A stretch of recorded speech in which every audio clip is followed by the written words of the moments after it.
All right, welcome once again to the Legion of Reason. I am your host, and for some reason this is, ignore the camera is not available for a moment. I'm just going to switch it over to the Skype. Oh boy. Okay.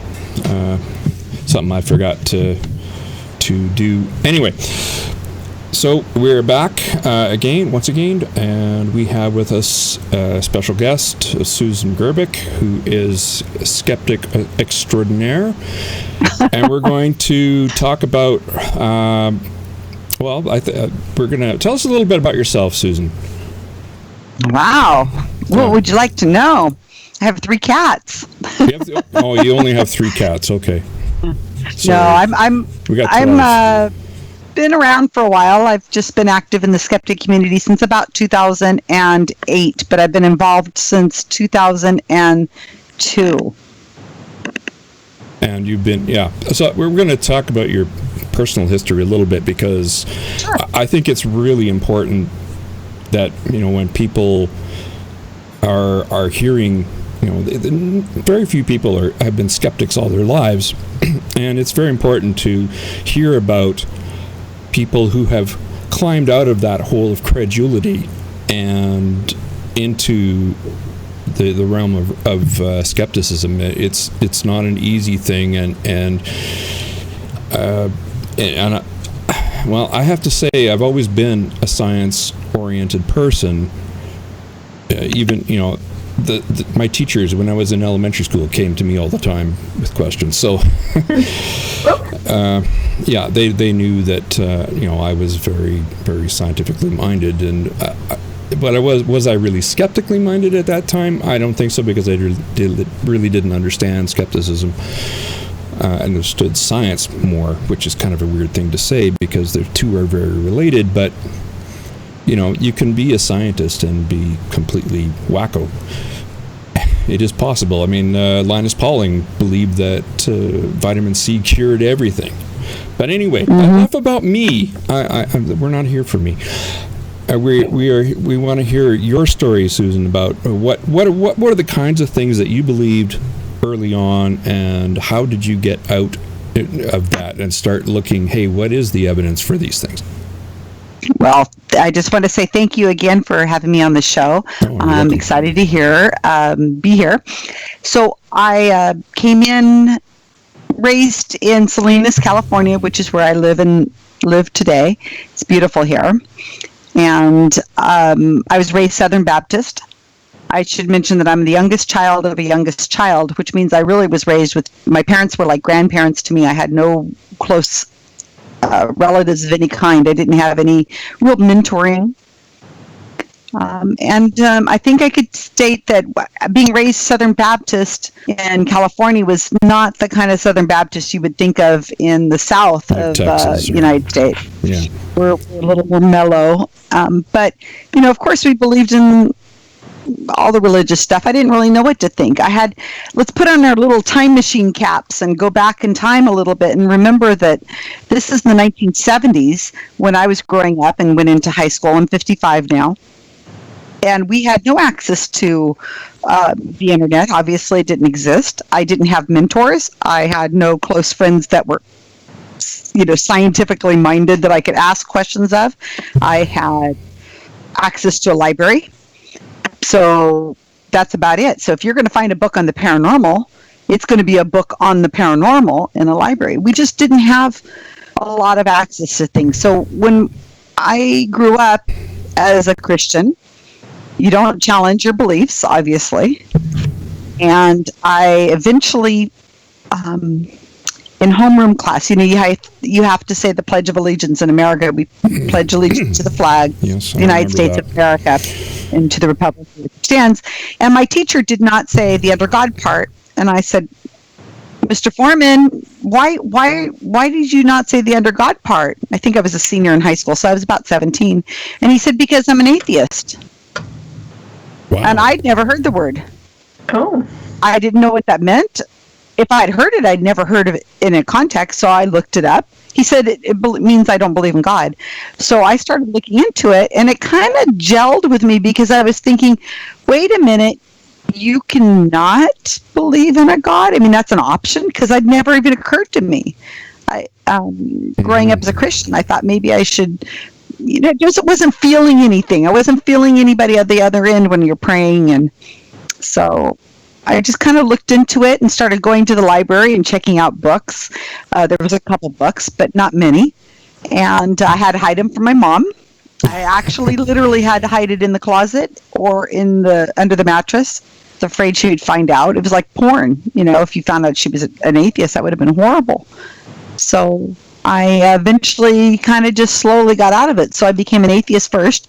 But all along, I was still believing in things like sun signs, Sasquatch, not Bigfoot, because Bigfoot, is different from Sasquatch. Sasquatch was the more of elite sounding word. It sounds like all academic and everything. Yeah. So I started that, and so I eventually got out of it by finding a Skeptical Inquirer magazine. Interesting.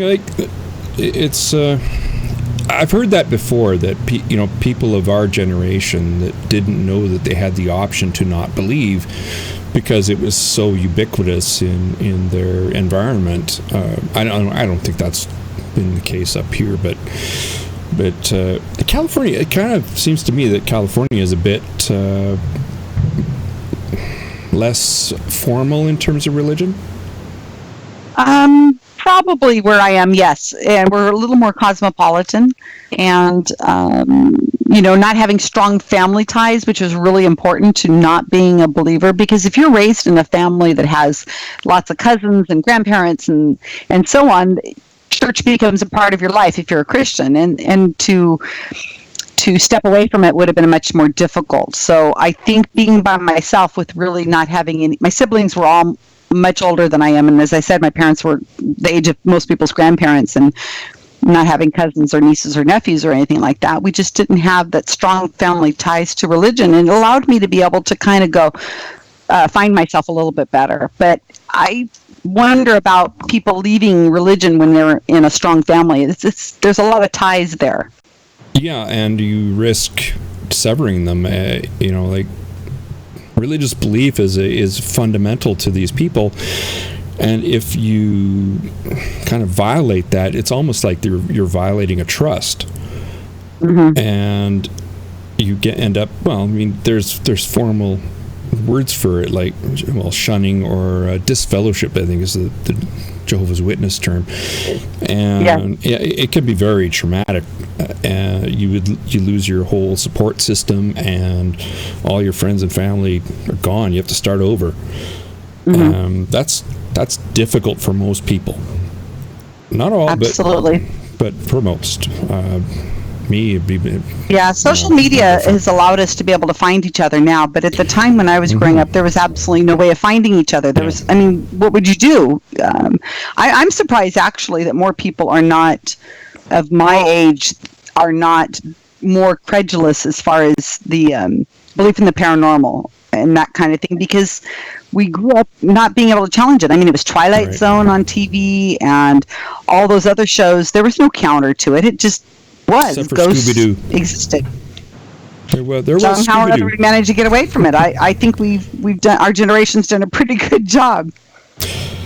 Yeah, well, my mother reads Richard Dawkins, so it's Oh, you're such a lucky man. Yeah, my mom would never have done anything like that. No way. Right, I definitely was fortunate in that I didn't grow up in a religious household at all. Same with me. Yeah. And so it was easy from our perspective, but which is why I when I talk with people who climbed out from that credulous belief, I'm in awe, because I don't know if I could. I really don't. I can't be sure. Well, one of the things I talk about a lot when I'm talking about the Wikipedia world is when I was growing up, I was really afraid of spontaneous human combustion. Mm-hmm. I don't know if you guys know what that is. Oh, yeah. But when you're growing up, you have no idea. How do you ask? You hear about these stories of people burning spontaneously walking down the street. There's no one to ask. There's nowhere to go. What are you going to do, look at an encyclopedia? They didn't even talk about it there. So now with the advent of Wikipedia, we're able to put that information in there so people can actually have a place to find out, not just going to the World Wide Web, and just looking at least you have a place you can probably trust and get great information. We didn't have access to that anymore. We're seeing right now a generation of people who are growing up with Wikipedia, because it's only been around since 2001. So people are just now graduating high school who have been, it's always been in their life.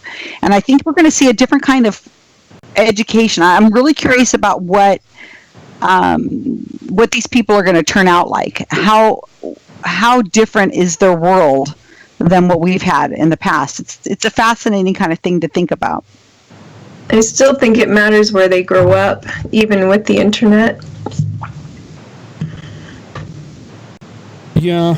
I would say so. But at least they now have a means for obtaining information which contravenes a narrative that, say religion or pseudoscience. It's at least available. That back when we were young, there was. I remember in 1981 when I graduated high school, and the Sinclair ZX81 was the height of computer technology, which was a thing that you hooked up to your TV, which had a little keyboard-ish type thing. It's one of those keyboards. It's not like a normal keyboard, but it had it was really pathetic. And you programmed in BASIC, and all you could do was not much. Maybe no internet chat to at people. all. No, you could not do that. No. There was no. Yeah, internet. I remember coding BASIC just to do a simple quiz if-then type thing. Yeah, Right. Well, I'm in Silicon Valley. I'm just at the south end of Silicon Valley. So I remember when Apple became out, and Microsoft and all that. It's all in my backyard pretty much. And I can remember the first computers. My brother had one, and I was able to make a black screen with a little dot go up and down on it. And he said, "You programmed it." And I'm like, "I don't know what that means." He goes, "Oh, this is going to be big. This is going to be amazing." And I thought, "You are nuts." I couldn't see any applications for a computer at all. I was so short-sighted. If I'd only known, but I was young, I didn't know what Bill Gates didn't know either. I mean, when he said that 256K was going to be it was even less than that. I think it was 64K memory would be the most anyone ever needed. And of course, now we have, you can get terabytes. Yeah, huge. We can always find reasons to use more memory, and it's the thing. Well, it started off as a computing type thing, and then a word processor type thing. So yes. I don't think anybody foresaw that.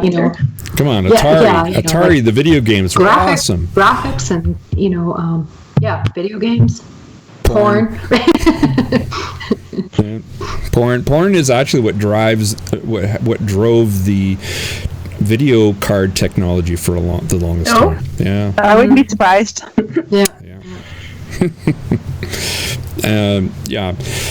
So now you've kind of crawled out of graduate. What other kinds of things did you believe when you were younger? Well, sun signs, not so much astrology as much as that you were born under a certain sun and that had a certain personality type, and you would kind of conform to that. And I was really into the Linda Goodman sun signs. And I kind of wonder if my personality that I have now has something to do with me developing it, because it was matching the sun sign I thought I had. I have a very confident kind of personality, very outgoing and friendly, but those were all the characteristics of my astrological sun sign, and moon and rising star and all these other things. Mm-hmm. So I kind of wonder if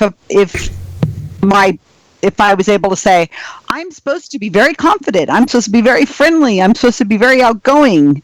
And so I did that. I kind of wonder, I don't know if I had been something that was more of a plodding, introverted, kind of shy personality, according to what Linda Goodman said, that maybe I would have kind of not had as much confidence or as much outgoing friendliness. I don't know. It's an interesting thought.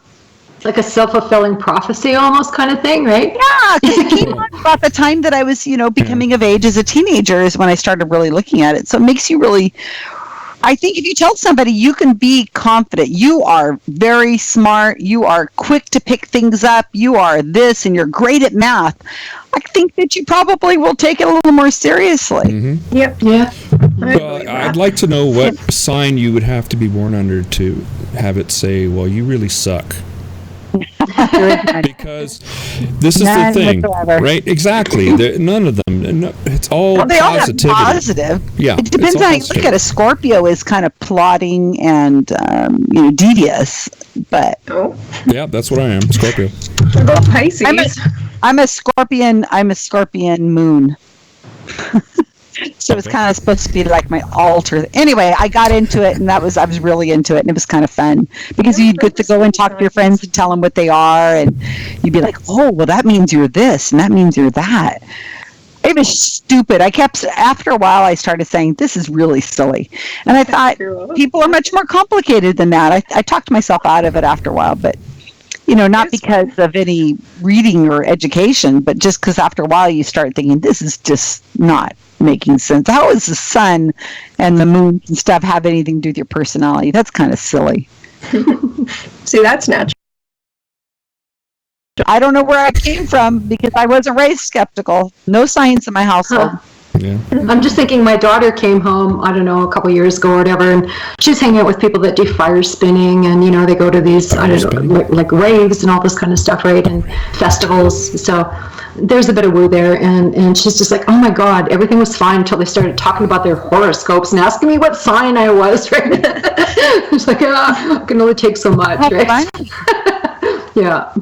Oh my goodness, yeah. Well, my kids were both raised atheists and skeptics, and it's just an interesting phenomenon. It wasn't anything like what I had, and the world is completely a different place. Yeah. Huh.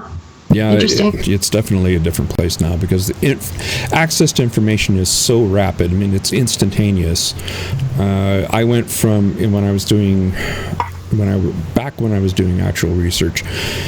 I went from these things which were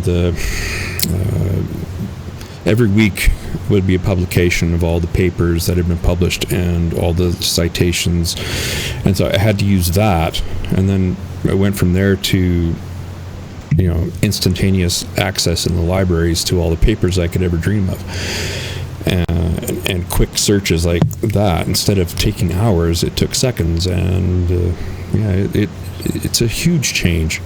Mm-hmm. And it's not just in the sciences, it's all over. I mean, you have access. The thing about the internet, though, is you have access to both good information sources and really, really, really sucky information sources. Mm-hmm. And you have to learn how to differentiate between the two. And some people want to. Yeah, exactly. You have to want to. Like if you grow up homeschooled and you have all these parental controls and Google's used to looking for the bad information, like you can. Google will help you look for the bad stuff if that's what you're doing. And then you have these Facebook groups. Facebook's been a really double-edged sword, and people can really get in their groups and block everybody else out and just completely feed their biases to each other. Yeah. Absolutely. Well, that's where Wikipedia comes in, because I would assume the homeschooling world doesn't block Wikipedia. It'd be really hard to block parts of Wikipedia. So. Well, they have the Conservapedia. Oh, come on. Nobody really watches that. That's for fun. I don't even know how to access it. I don't know. I think nobody there are looks people at that. who actually use that, and of course, it's a terrible source, obviously. But I do think that I don't think they get the views. Wikipedia by far. They watch Fox News. Wikipedia is like the 10th most viewed website in the world. Okay, good. So I mean, some people say it's the 4th. So I really doubt Conservapedia gets even a fraction of what Wikipedia does. It's not even. You're right. That's all I can say. Not even. And when people tell me, some people will say, "I don't read Wikipedia." I've actually heard that. You can't trust it, so I don't read it. And I'm thinking, that's BS. Yeah. First off, and second, if you don't actually go to Wikipedia to get your content, okay, you're still getting it, because if you read a newspaper, if you listen to a podcast, if you listening to a news source, read a book, the or talk to your next door neighbor about something. Somebody's getting it from Wikipedia, and they're just repeating it to you as if they already do it. When somebody does a podcast or an interview or an obituary, and they want to know who a person is, they go to the Wikipedia page and then they read the lead of it, and then they maybe will put it in their own words, but that's where they're getting the information. So it's not like you cannot avoid Wikipedia if you're getting content of any kind anywhere. And like I say, even in a eulogy, you're gonna hear some Wikipedia if the person's notable enough to have a Wikipedia page. And I think Wikipedia has essentially evolved, if we can say that. It used to seem like an open free-for-all, and I think it kind of got tightened up there about 10 years ago, or about 5-10 years ago. Yeah, Twilight, you're absolutely right. There's two different kinds of Wikipedia. When it was first created in 2001, which was crazy to thought that we could create an encyclopedia online free with volunteers who were anonymous in some cases to change it. So when they first started Wikipedia, they were allowing just about anybody to go in and write whatever. There wasn't bots. There were not ways of really checking things automatically. And so there's a lot of Wikipedia pages that exist that look like crap, or they shouldn't be there because the people or the topics are not notable. And then there's a new Wikipedia, and I'm not sure what year it would be, but you're right. It's been in the last maybe 10 years where when you try to make a Wikipedia page, you're going to get slammed down. There's going to be many eyes looking at something that you're creating. It's going to be taken down quickly. There's all sorts of different kinds of controls that they have that shows a page is being created new, and then they're able to delete it easy. So one of the things GSOW does is we find a lot of those old Wikipedia pages that existed in the beginning, and we correct them. And that's what we did with like spontaneous human combustion, facilitated communication, a lot of different things. They existed and nobody was editing them, but we were able to go in and clean them up, and still they're getting tons of views, thousands of views, millions in some cases. I really commend the skeptical community for being, I think, a driver behind that. Mm-hmm. Yeah, I didn't start Wikipedia editing until 2008 because Tim Farley told me on a cruise, he said, skeptics really should have this. And I thought, oh, that's a really good idea. And so I tried to learn how to edit Wikipedia, and I failed. It was horrible. The training was non-existent. The people were rude and brisk. It was horrible. And so I tried joining editing teams. It was just, the instructions were unreadable. And so I slowly started making my own training as people started coming to me saying, I'd like to help out. I'd like to do that. So now we do all our own training, and all the training is created. I created all the training. They have lessons that people go through. And for some reason, somehow people get through training, and when they're all done, they go, oh my gosh, I know a lot, and you're like, wow, somehow or other we managed to do that. And they come out, when they come out of my training, which takes months to train, by the way, it's they're a well-rounded editor. They don't know everything, but they know how to ask questions, and they have a huge team of people in the secret cabal, that's where they're put, on Facebook, to ask questions of, and we are constantly training each other. So the people who come out of my training I would put them up against anybody coming out of Wikipedia editing at all, except maybe some of the more senior people. They're awesome. My team are fantastic, and they've got the backs of they've got it all down. I'm really impressed with my team. I'm impressed that you put that together, so thank you. It was kind of by default because there wasn't anything that I could find, so I wanted things that were done easily. And one of the things I've done is I've not learned the jargon. I'm not technically I am a Wikipedia editor. I've got lots and lots of edits I can do. I guess I'd be considered a senior editor, but I do not know the ins and outs of Wikipedia. I don't speak Wikipedian, which is one of those things that they do, and that's one of the reasons why I think it's harmful that the way Wikipedia runs is they speak to you like you're an idiot, or they talk to you like you speak that language. I refuse to learn it because I want to be able to talk to people who are brand new, who've never edited anything in their life, who can use email and the computer and Facebook, and that's about it. And I can talk them through it, and I can make a fool out of myself doing it, and I don't have a problem with that. And then I'm told that they like that they appreciate that I'm, not putting on, sounding like, condescending. Yeah, or talk. Yeah, I talk to them just like I would talk to anybody else. And it's the same with science. If you completely just use the scientific terms and you're trying to talk to a layperson, they're just going to find you're a jerk and you make no sense. Absolutely, they're going to tune you out. So you have to talk to them like as if you're excited yourself, and you say, "Well, here's how you do it. See this little box right here on the right-hand side? That's the talk button. See it right there? Okay. See, now look at that. Here's what you do. Doesn't that look crazy? I'll tell them to the edit screen, and they'll look at it and they go, "Oh my gosh!" I'm like, "Okay, it's not that big a deal. Watch. We're going to go through it here. Check it out. See this right there? Look at that." That's how I talk to people. So if anybody wanted to get involved in editing Wikipedia, how would they go about contacting you to do that? To join the team? Mm-hmm. Yes. Well, I try not to give too much information, only because I want people who are good at finding things on their own and not worried about having everything handed to them. But generally what I'm doing is everything happens over Facebook. So if you're not on Facebook, sorry. We've not found any other way to organize our group without using Facebook, and it is the best out there right now. So we are on a secret cabal. So I need a friend request. I need a private message from you that gives me your email. You need to open up a Wikipedia user account, and I want to know how you found out about us. And then you're in. I can get you started within 10 minutes of you coming along. I have training. All the training is on a Google document. I give you the Google document. You can go through the training at whatever speed you want to. You have a private trainer that will assist you the entire way through. It's usually me. And you have assignments. You start off with the very basic assignments, and you move to rewriting a Wikipedia page. It takes several months. Some people have done it in weeks, and some people take it in a year. But it's average about 3 months to finish training. So what kind of pages have you personally edited? Oh, wow. Well, we keep track of everything that we've edited. The team has just added its 666th page, by the way.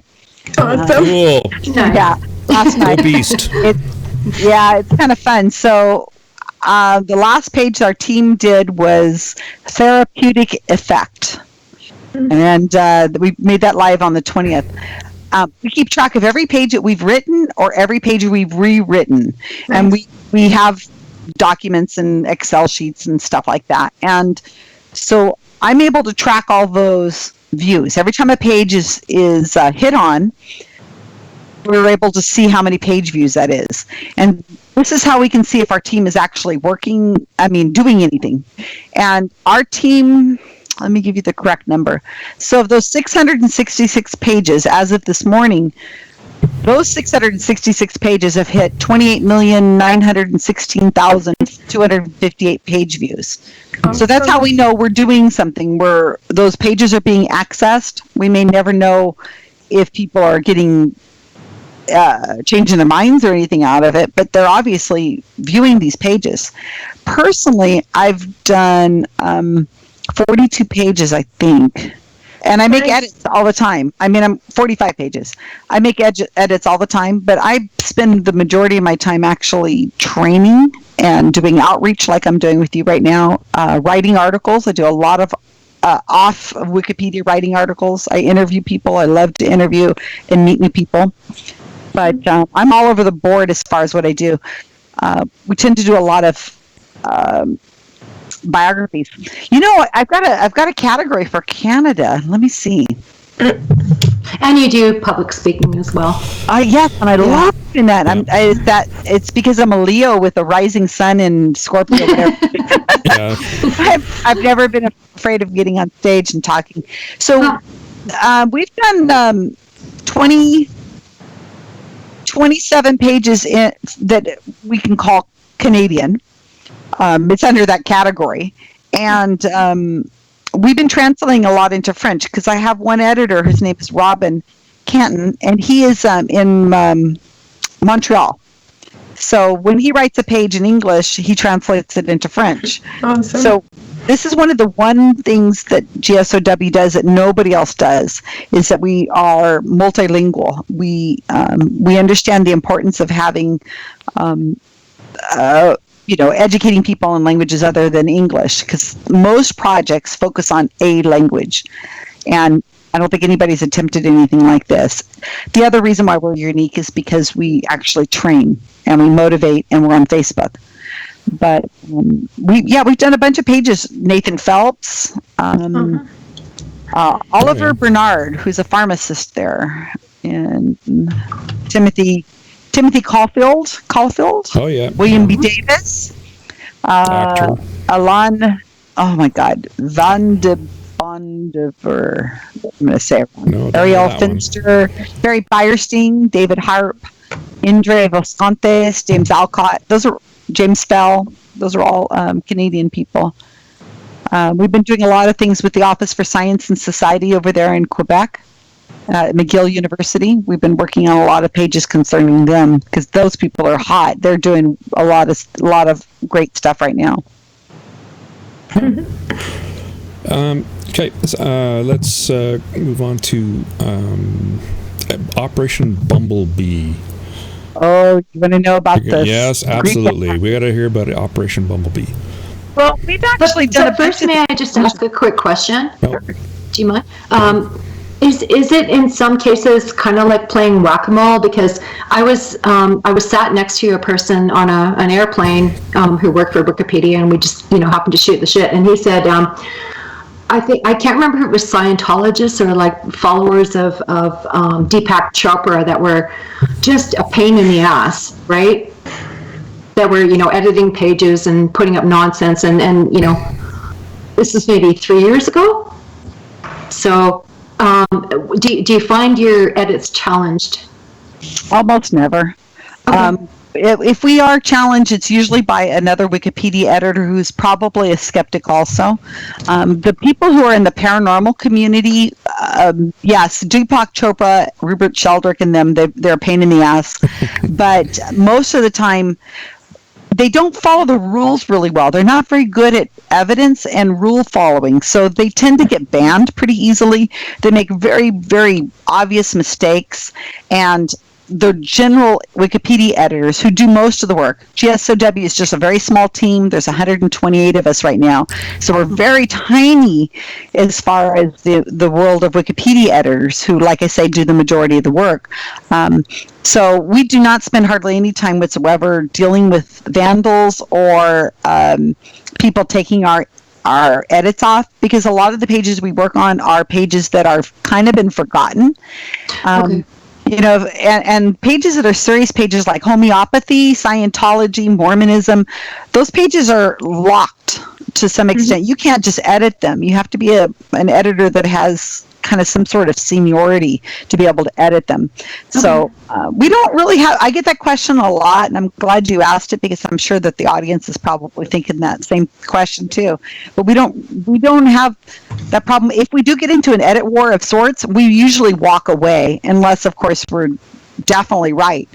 But the rules are kind of interpretive in some cases. We come back a month later and that person's gone on to something else, and then we just make the edits. Yeah, fair enough. Okay, and one other comment I wanted to make was, I know that in academia, Wikipedia isn't really accepted as a valid source, but very often they've got excellent links at the bottom, right? So that's another way to determine whether a page is, if it's not obvious that a page isn't legit right from the get-go. And as skeptics, I think a lot of us would pick that up. But don't cite it in an academic paper, but bloody hell, some of those links at the bottom that they do link to good academic sources. Absolutely. So, in fact, we hear this a lot. We and I think we're getting away from professors who are saying don't cite Wikipedia, because that's just stupid. Nobody does that anymore. Well, I mean, I'm sure kids do, but what we do is you say Wikipedia is where you start. You move down to the citations, you read the citations, and you can use it as a great summary. I mean, if I was a professor and I was trying to teach a subject that was broad, I would tell them, read the Wikipedia page, read these Wikipedia pages, and give them like 10 Wikipedia pages, and then you'll have a better understanding of what it is that I'm going to be talking about, and then go into your detail. I think Wikipedia where you start. Follow the sources and then follow the sources that those sources have quoted, essentially, right? You know? Wikipedia doesn't rely on primary sources. In fact, they're shunned. We don't hardly ever use primary sources. A lot of people are surprised to hear that. So it has to be secondary. And that is... And the sources that you're citing have to be notable. And notable is another way of saying they have a Wikipedia page. Now, by primary and secondary, are we talking like the difference between, say, the Cochrane group meta-analyses versus any single study or something like that? Well, look at it this way. Let's say something was revealed. Okay, let's take Noah's Ark, Kinham's Noah's Ark. You guys know about that happening over in Kentucky, right? Mm-hmm. Yeah.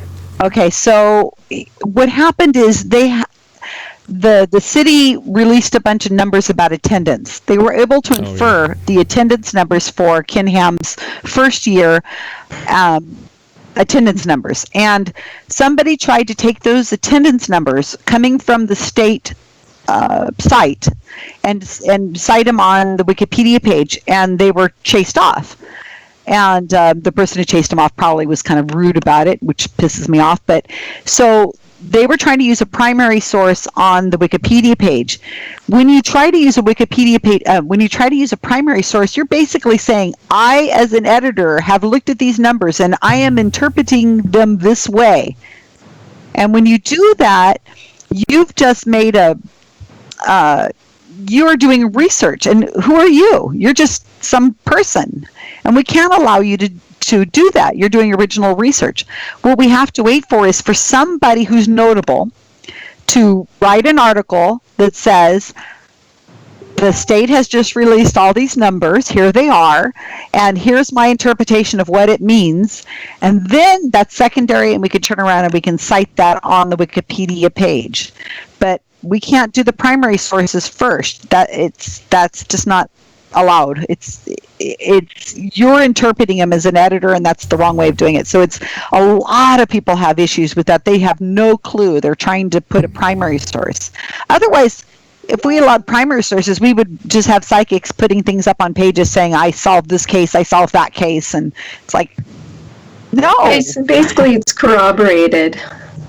Yeah, and I guess presenting, I guess essentially that would be presenting people with raw data that you can't make anything out of, really. Yeah, because it's interpreted, exactly. Yeah. So if you're watching something is happening in politics and you're watching a TV, you're hearing the press conference yourself with your own ears, and you're hearing it, and you want to go and say, the president said this, and you quote it. Well, you're interpreting it. You're choosing which part to put in the Wikipedia page. You're the one who decided that section right there, that phrase, that word is the one that you're going to use. That's your work. Again, who are you? You're not notable, so you don't get to do that. You have to go wait till the media relates it, and then they say, okay, here's what the president said, and this is why it's important, and so on. And then you can go to the Wikipedia page and you say, according to CBC, according to CSNBC, according to CNN, this reporter said this, that, or, that kind of thing. Yeah. Okay, I got to interject here because... objective, I suppose, right? I need to interject here. The problem is that the interpretation is going away. Just that you're pushing the source one step away from you. Like, it's very different using a source from CNN versus Fox News, right? Right. Well, there are levels of journalistic integrity. That's what you're looking for, is journalistic integrity. So Well, if Fox it's citing Fox News or your Breitbart or Daily Mail, those in Wikipedia world or BuzzFeed, those are not considered good sources unless the journalist who's reporting is notable. Because what we're trying to find is they have to have journalistic integrity. They have to have a reputation that will back themselves up. You know, if it's shown that they spoke out of turn, will somebody come back and say, hey, we blew it on this and here's actually the facts? So we can't just cite just anybody. We can't have, it has to be somebody of some sort of journalistic integrity. That's another thing a lot of people miss, is that I can't just take the opinion of somebody who wrote a blog on it. Who is that? Who cares? You're not. And it has to. We have to wait until it's somebody who's writing for science-based medicine or somebody who's from some notable place that's going to have some sort of editor looking over their work. Somebody who's known for their vigor and research and citations and things. So. Mm-hmm. And Randy, I was thank you for interrupting with that, because my next question was going to be about the role of media in your work, right? You know, whether they're a detriment or helpful, and I'm guessing probably more of a detriment in a lot of cases. No, we love them. Yeah, absolutely. Yeah. We love them. Well, when they're valid, you know, but there's so much. There's so much bullshit floating around out there. It depends on your sources. It depends on where you go. And so if something comes out, you can kind of look around, and it should be reported by many different places. I've seen some places reported incorrectly, but usually you get the source right between several different media outlets. So no, we love the media. The problem is the media isn't reporting on all the topics we'd like. And when I say media, I'm talking about the skeptic community as well. Okay. Science-based medicine, people like Ben Radford, people like Stephen Novella, Joe Nickel, all the people in the community who are writing about health claims, ghosts, and stuff like that, they're not writing fast enough. We need them to write faster and more articles so that we can use those articles to cite. We need more people like them. What's her name? The one that often writes for I think it's Skeptic or Skeptical Inquiry. Harriet Hall. What is her name? Yes, thank you. Yeah. Who? Harriet Hall. Oh, we love Harriet. Her and I go way back. She started at the same time I did. So here's a story. There's a documentary out on Netflix that was called "What the Health." Have you heard of it? No, I haven't. It's a vegan documentary that says that all meat is bad, and you know it's they didn't have any science in it whatsoever. Yeah. So What the Health was had a Wikipedia page, and it came out at Netflix, and it was brand new. And somebody on Facebook said, Susan, what are you guys going to do about What the Health? And I thought, I've never heard of this. I don't know what you're talking about. So we found the Wikipedia page. We went in and we tried to clean it up a little bit. But the problem was there was no notable criticism of this page, of this documentary. So it looked like a glowing review of how wonderful this documentary was. And people were hitting on it. They were like, the views were quite a lot, like 3,000 people a day. And so we said, oh my gosh, what are we going to do? So we went to Harriet Hall. I went to Harriet and I said, Harriet, hey, what you doing? You know, can you help us out? And she went and she watched the documentary. She wrote a scathing, accurate, it was a good page article about What the Health, because she's notable and she's writing on a place that is notable, which is science-based medicine kind of thing. She was able to write this critique, and we were able to use it for the Wikipedia page. I'm trying to look it up right now so I could do it fast, but of course I can't do it fast. But anyway, she APALTH. Because she was able to do that, we were able to get the Wikipedia page with criticism on it, and oh my gosh, it was amazing, because just in time. Oh, I know. Sly Babe? Do you work with Sly Babe? Yes, I know her. Yeah, she would do too. Yeah. A lot of these people, we've written their Wikipedia pages. So So we didn't write hers, but she is a personal friend. The What the Health has, since we created this about a year ago, gosh, this August it'll be a year, I think. It's already had 500,000 page views. Oh. Wow. And if we had not got criticism on that page, that would have been 500,000 page views of people looking at just, oh, this documentary is amazing. It's so wonderful. Yeah. We were able to go to Harriet Hall and say, please, could you write something? She told me, Susan, you owe me two hours of my life. That was horrible. That's not bad. Yeah, I was gonna say. But That was awful. It was awful to have to watch. Oh, the documentary was awful. I thought it took her 2 hours to watch it. No. Okay, She says the sorry. documentary was almost 2 hours. She says, oh my God, it was awful. So yeah, but yeah, so we have to find people like the Cy Babe and Harriet Hall and Timothy Caulfield and all these people and try to get them to make sure, if we can get them to have a Wikipedia page, you know, of course we have standards we have to hit. If we can give them a Wikipedia page, then now they're notable. And that means that when they write something, now it's possible to use on the citation, as long as it's within their expertise. So I can write, I can't write about something, I'm notable because I have a Wikipedia page, but I can't write something about What the Health because I don't have a medical degree. But I'm considered kind of a sort of, I'm kind of an expert on psychics. So if I write something up on a psychic, then it could be used on a Wikipedia page. So that's where we're doing. We're changing Wikipedia slowly but surely by leveraging expertise. Yeah, and and we're your words. absolutely, no, that's fine. But we're trying not to. But we have to follow the rules. We're absolutely transparent in following all the rules. But we're doing it, and that's what we're doing to try to make these Wikipedia pages correct. Yeah, with actual expertise explaining why it might be good or might be bad. Absolutely. Because if we don't have that on there, what are people getting, you know? Yeah. Well, they get a one-sided view of things.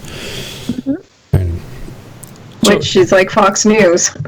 Absolutely. Yeah. So what we'll do, we did a facilitated communication. In fact, that's one of the projects that I'm working on right now is facilitated communication. But we went into that page and we put the case studies. We put what the facilitated communication, which is a pseudoscience, we put down what their best argument is for why it works, and then we put rebuttals to why it doesn't work. From notable experts. Same thing with spontaneous human combustion. We went right onto the page and we said, this case was reported, this police case was in the newspaper, it was reported as spontaneous human combustion. Now, most of the time they would have left it at that and walked away, but we found notable experts who looked into the case and we were able to put right underneath it and say, and here's what we found out. Here's what the notable experts found out after they did some research on it. Same thing with ghosts, same thing with UFOs. If we just put up what's in the news about a UFO, we're only telling half the story. You have to follow it up with a notable article that says, okay, it looked like a UFO. All these reports came in and it looked like a UFO. Here's what we really think happened. And people who read the Wikipedia page will go, oh, that's interesting. Oh, okay, that makes sense now. I understand now. I was only getting one side of the story when I was watching the YouTube video. Now I understand. Awesome. yeah, well, that's the thing. Like, people put forward a point of view, and if that's the only point of view, disaster strikes. Right. Yeah. Okay. Okay. Now let's go to Operation Bumblebee. Bumblebee. Yes. Okay, so I've been researching psychics for a long time. That's how I actually my first foray into the skeptic community was through just kind of, they used to have something called the James Randi Educational Foundation Forum. Twyla, you probably remember that. Very much. I chased anti-vaxxers off of there. Oh, wonderful. Okay, so the forum was a lot of fun. It was before Facebook, where we were able, it was like kind of like Facebook where we were able to talk and get to know each other. So there was a man on there named Robert Lancaster. Oh yeah, he's wonderful. Oh, he's amazing. I've seen him saw him last year, actually, by the way.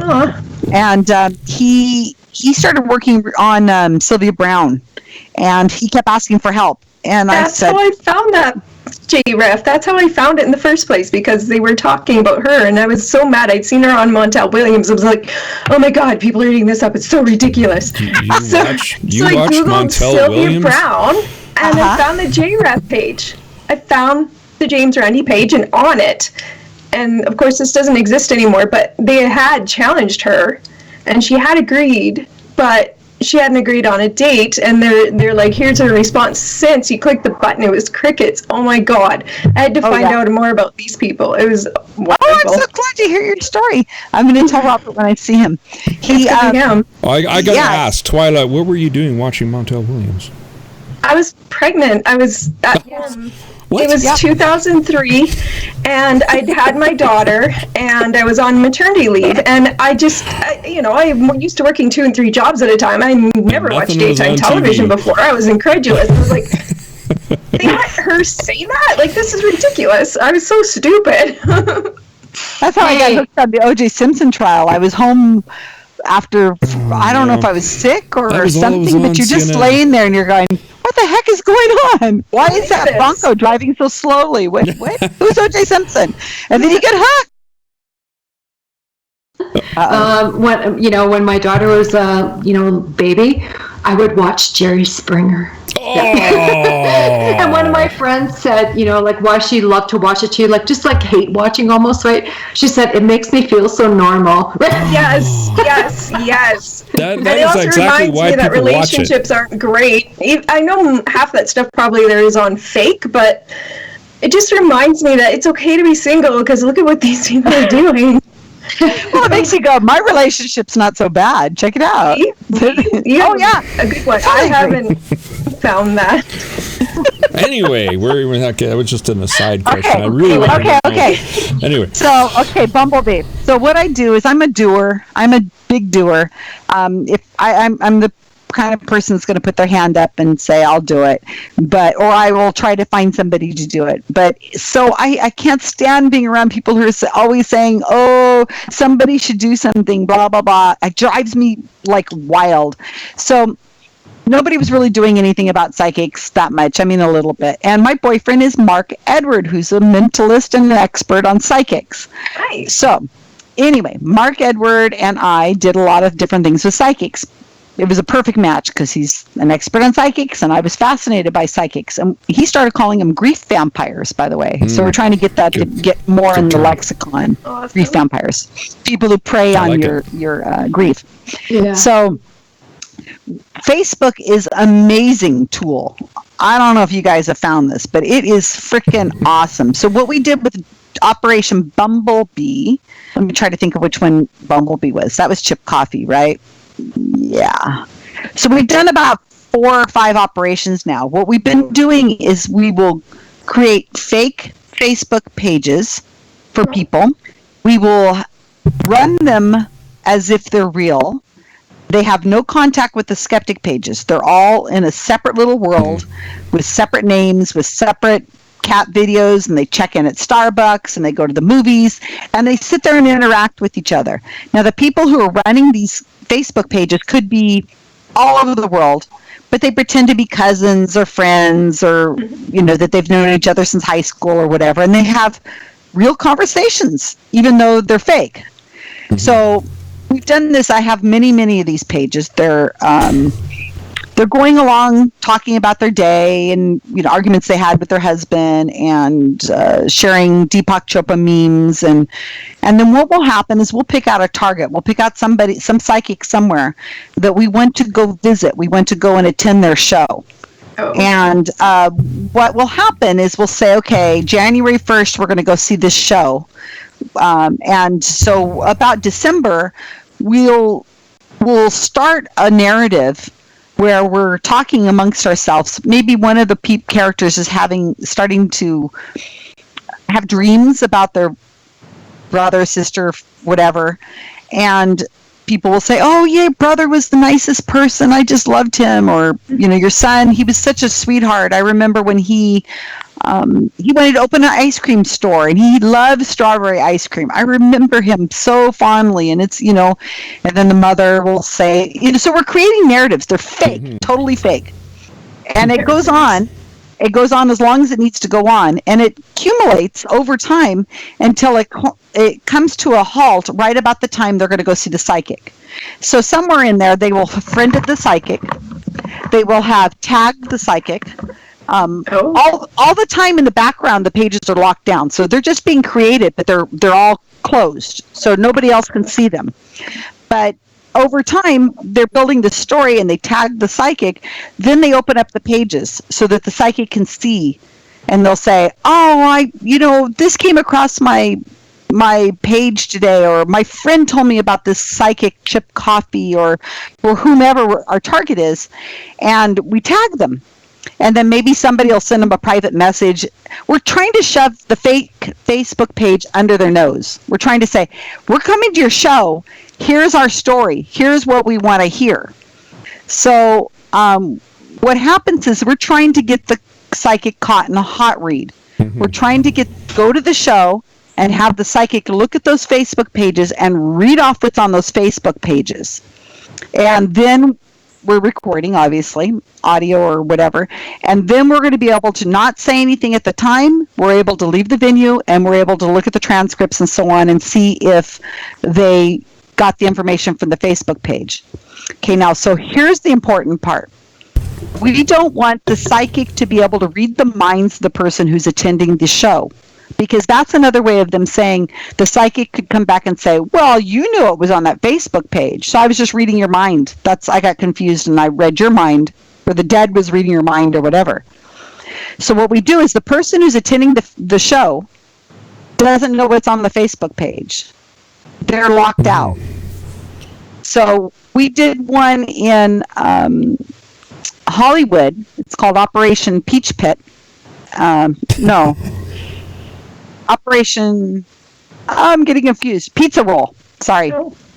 Operation Pizza Roll. We did this one a year ago, March, and a team of people created these fake pages and just ran on with the conversation and created backstories for people, putting up pictures and on and on.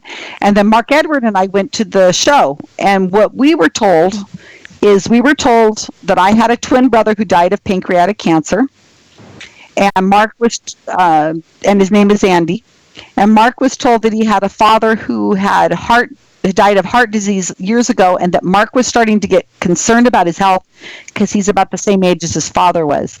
So we attended the show, and we're sitting in the audience, and that's about all we know. So when the psychic gets up on stage and he says, I'm getting a twin brother who wants to get in touch with his sister, I know to raise my hand.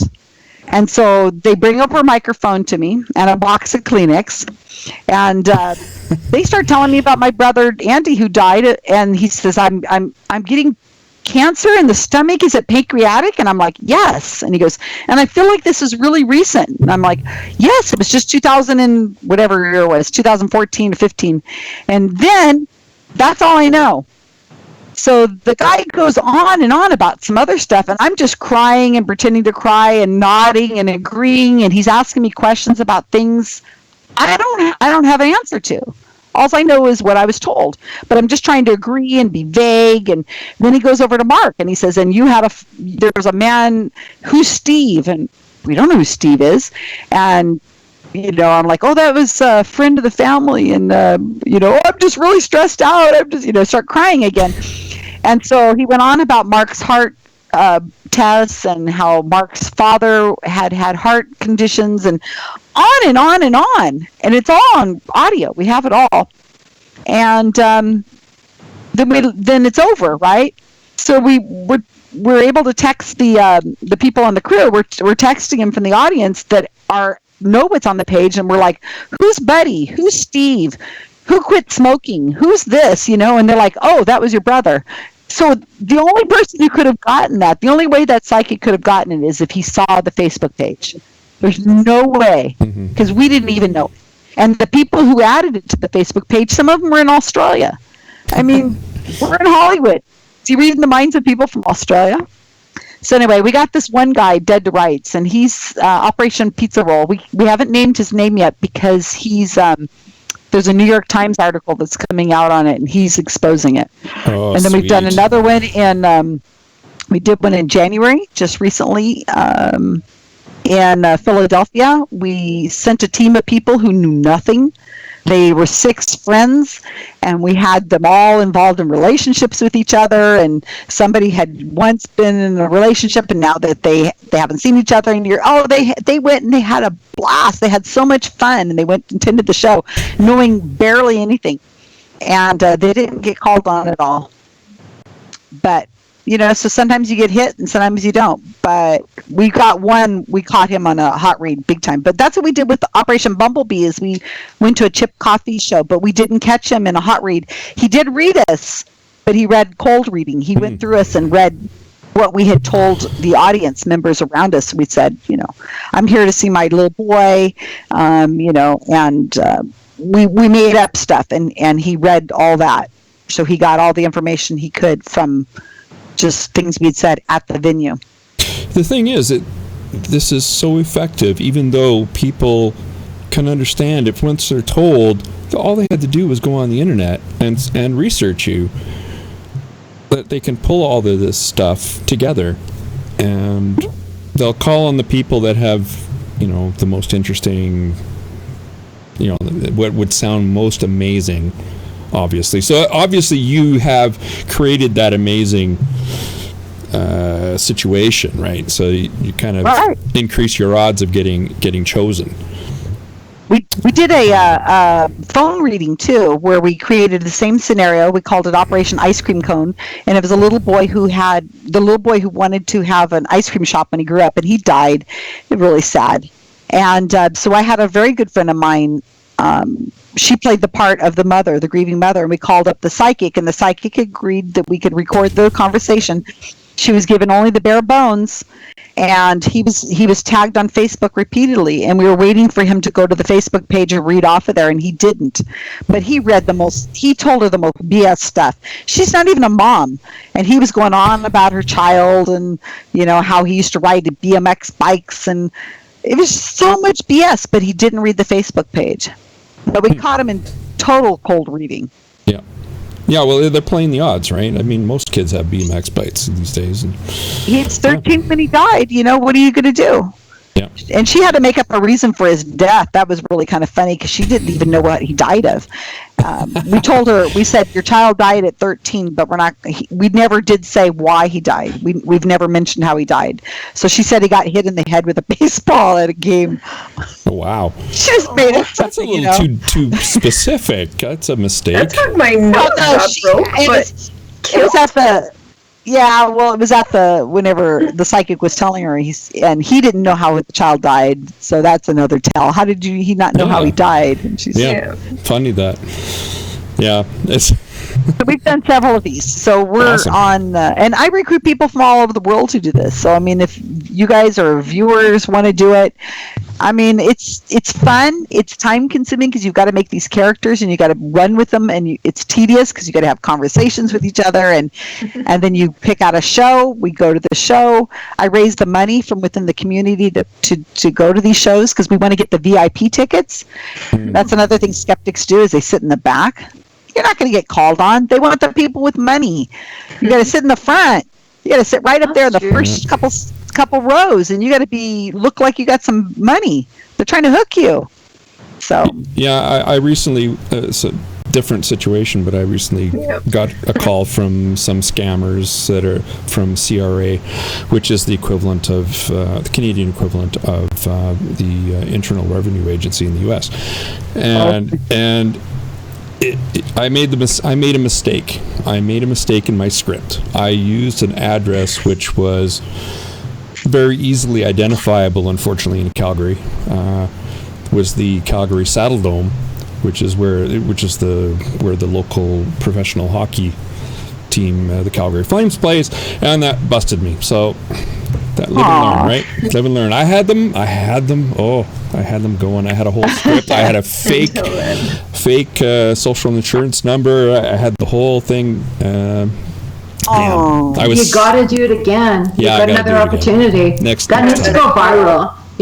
Not just because it's funny, because it's a bit of you presented a warning. And then this person scam by the shit. Report back on that.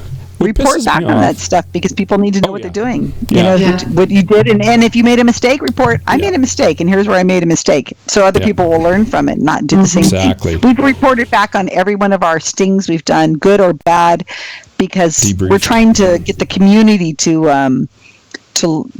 grow and learn that they can do it. I mean, I'm nobody. I was a baby photographer forever. I have no skill in science. I don't have any super degree or anything. I'm just somebody, and that's what Robert Lancaster showed. Well, yeah, I got that sun sign again, but it's like Robert Lancaster showed us the way. He was a computer programmer. He wasn't famous. Nobody knew who he was. He was just some guy who got pissed off because his mom got scammed. And so he did it. And that's how he was an inspiration for me to say, well, if he can do it, I can do it. Because so many people are constantly telling me, why doesn't Steven Novella do this? And why doesn't CFI do that? And it's like, do everything. Do it yourself, Come on. Do it yourself. Step up. And if you don't know how to do it, you can contact me and I'll help you. I'll tell you what to do that has worked in the past or not worked, and I'll be happy to. But most people don't step up and do that. It's too much work. It's work, exactly. It's work. But to me, it's like fun, because you get into the spirit of the thing, and you can really, it becomes fun. And when you phone them finally, and or go to a psychic and get either a cold or a hot reading, you can really lay into them and say, you don't expose the psychic at that point, obviously. No, you'd be a jerk. Yeah. No, it would come absolutely across not. You can't do that, and we couldn't do that at any of our stings, because we didn't know. We had to leave the venues before we knew if we had been hot read or not. So we couldn't have stood up and said, "You're an idiot." We just made all that up, because we would have. The audience wouldn't have believed us. They would have said, "Oh, they're skeptics. That's why." We don't want to be that person. We don't want to have that. No. You got to be polite. You got to go along with the game, and you leave the venue, and then you write about it, and let it get exposed that way. Yeah, but you got to somehow get it out to those people, because you, me, Twyla, Christine, we're the converted, and it's important to get the message out to these people who went to that event somehow. Well, guess what? You know where you would do that? Wikipedia. Okay. Turn around. Yep. You write it up. You write it up. Somebody notable, or it's published in a notable place, and you turn around and you put it on their Wikipedia page. And then people who just generally are curious about a psychic, Chip Coffey or Tyler Henry, who's the Hollywood medium. That's my favorite one. I've been after him. I think I've written 8 or 9 articles about him. And his Wikipedia page is flooded with all this notable criticism. His Wikipedia page, I think, is a little over 1 million page views. All those page views are all the content on there is almost all critical. And that's how you get it to the public, is you say, it's like you say, it's no good preaching to us. You got to preach to people who are curious. Oh, who's this guy on TV who looks really interesting? He looks like the real deal. I'm going to Google him. Oh, look, I'm getting his Wikipedia page. Let me read the Wikipedia. Oh, he's been caught as a fraud? Oh, how does it? Well, then how come he looks like he's real? And then they look at the articles we write and they go, oh, it does. Yeah, you're right. So that's right. It's a cycle. That's why the Wikipedia is so important. You got to get it to these people who went to the show. Of course, I don't know if they went to the show, but I can get it on Wikipedia. Yeah. Okay, so I have a question about actually attending shows and, say, for example, handing out bingo cards, right? I think it's fun, but we don't do that necessarily. Yeah, I was going to say, does that counteract your message, or does it enhance it, or It's only okay. This is a great question. Sting. Okay, so Mark Edward is a performance artist. That's his degree. Believe it or not, they have degrees for performance art. Seriously? So what he says is that a psychic is an entertainer. They are performing. Oh, yeah. So if you go that covers your ass, doesn't it? Well, right? if you go to but if you go there and you shake them up, remember they're in a room with people who all paid a couple $100 or maybe $800 to see them. Mm-hmm. So they know that the people in the audience are there because they believe that they're real or are very close to it. So if you go and you shake them up, you stir it up a little bit, then you're going to knock them off their game. And they're not going to be as good at performing as they normally would.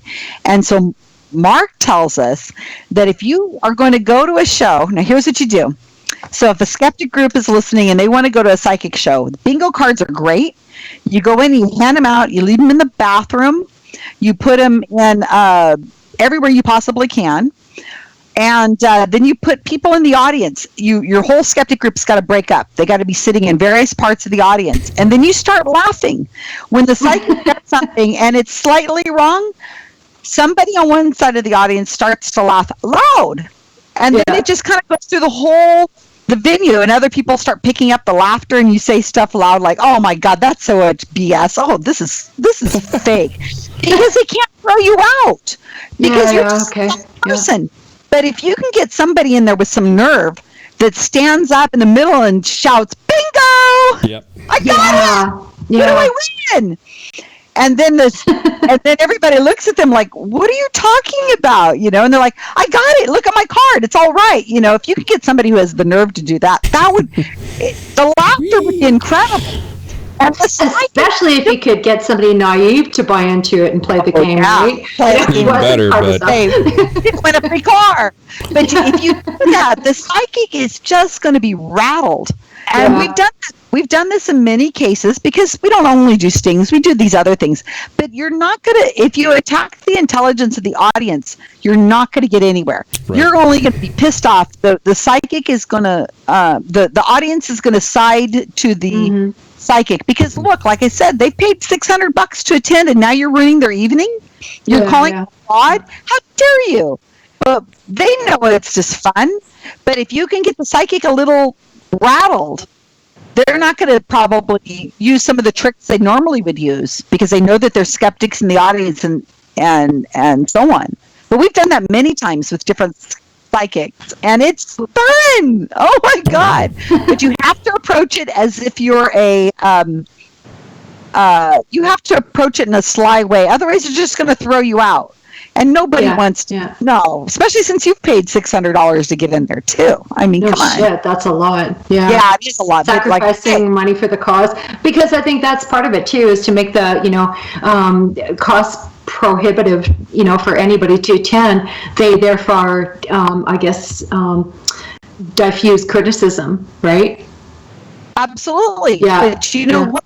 Our skeptic community is very generous. And if you go on Facebook and you say, "I'm going to do a sting," which is what I've done, and I said, "I'm going to do a psychic sting. I need money from you all." And I only want nothing more than $10. So that means like 200 of you got to donate or something, Yeah. They'll put up with, they'll do it. And we went to see the Chip Coffee. I think I raised $3,000 within 24 hours. That was more than enough for me to go. But if everybody participates with like a $10 donation, it diffuses the cost and it's no big deal. Yeah. But the more people you can get to go, the better. Exactly. And then also the community feels like they're doing something. If they donate $10, they feel like I've helped. Yeah. I mean, I could take out my pocket and just go do it, but the community needs to buy into it because we're trying to build the community, not just watching Steve Novella or CFI do it. We want us to have the community do it. That's my goal, is to build our community. We fractured our community so many ways that I was in the middle of all that. It was in the eye of the storm, trust me. So I've come out the other side, and my personal goal is to rebuild this. And the easiest way to rebuild it is to find people to do more and to support them. And I think, well, with GSOW, we're doing it, and the Wikipedia project, we're doing it. We're getting there. We're improving our lives. Things are better. Yeah. I just want to make another comment here that I've often heard people say, I can't really help in X situation, so I'm going to dedicate my resources to the local community. That's just not true. There are lots of ways to engage in international activism. And, absolutely. Yeah. They can join my GSOW project, or they can come in on one of my stings, or right now we're working on facilitated communication. It's being taught it's being supported by universities here in the United States. Oh, wow. This is one of the biggest, and everybody keeps telling me that. They're like, what? No People way. have gone to prison. So we just embarrassed one university, and I think we've got them in their endorsement. We don't know yet. University of Northern Iowa. We're not sure if they went from, we're going to throw number 6 workshop next summer. If you'd like to participate and kind of have some, we'll include you in the meetings, that'd be fine. But we're going to do our 6th workshop supporting facilitated communication. We went to the media. We embarrassed the shit out of them. We rewrote the Wikipedia page to show that they endorsed facilitated communication. And what happened is now they're saying, we're going to have meetings. We're not sure if we're going to be supporting facilitated communication anymore. So Sorry, so facilitated communication, would that essentially boil down to censorship? Is that what the term would mean? No, it sounds like, one of those bullshit speak kind of terms, like facilitated, It is bullshit speak. It is bullshit speak. Okay, I don't know the term. You don't know? That's great. There's a Wikipedia page. We wrote it. You'll love it. Okay. Facilitated communication seems harmless enough, like a term, but I simply haven't crossed that in my... it's anything but harmless. In terms of how it's been, I guess, implicated in popular culture, right? Or the broader... Yeah, I'm sorry. I should have defined it. Facilitated communication is a pseudoscience that's been around since the 1970s in Australia and then moved to America. But it's when a person is like a severely autistic person who isn't communicative, they're unable to communicate. They have like the equivalent of a keyboard or a Ouija board in front of them, and somebody sits next to them and holds their hand. And their hand is basically a pointer, and they're pointing to keys on the keyboard. And the person who's communicating is actually the facilitator. The person who's locked in, the person who can't communicate, is just a pointer. It's like a pencil. Yeah, okay, I see what you mean. Okay. So basically, whatever gets typed out, controlled by the communicator. It's facilitated, literally. Well, and I'm sorry to be picky, but there's quite a difference between inputting stuff into your keyboard versus a Ouija board, right? Well, it's pretty much the same though, because the person that's holding the hand goes where they want. Sometimes it's not the hand. Sometimes it's just communicate, can't really guide them.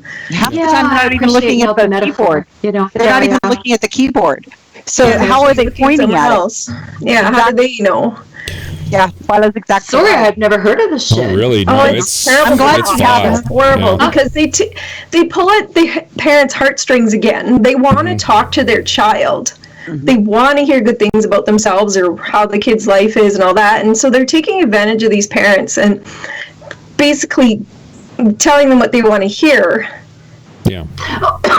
Well, they tell them that they're just locked in, a locked-in syndrome, when in reality it is severe mental damage or severe brain damage. They're saying locked in. They're saying locked in. They're not locked in. They're not locked in. They're unable to facilitate language. If they could type, they wouldn't type that. They would type gibberish because they wouldn't probably know the language even because they. They're incapable of learning it. Yeah. Exactly. They've had people like in comas that they're typing. They're saying that the person's twitching, and so the person's in a vegetated state, and they put somebody holds their hand, and then they say that the person in the coma is typing. It's like what? Yeah, it's the nonsense. Person's eyes are closed. Yeah.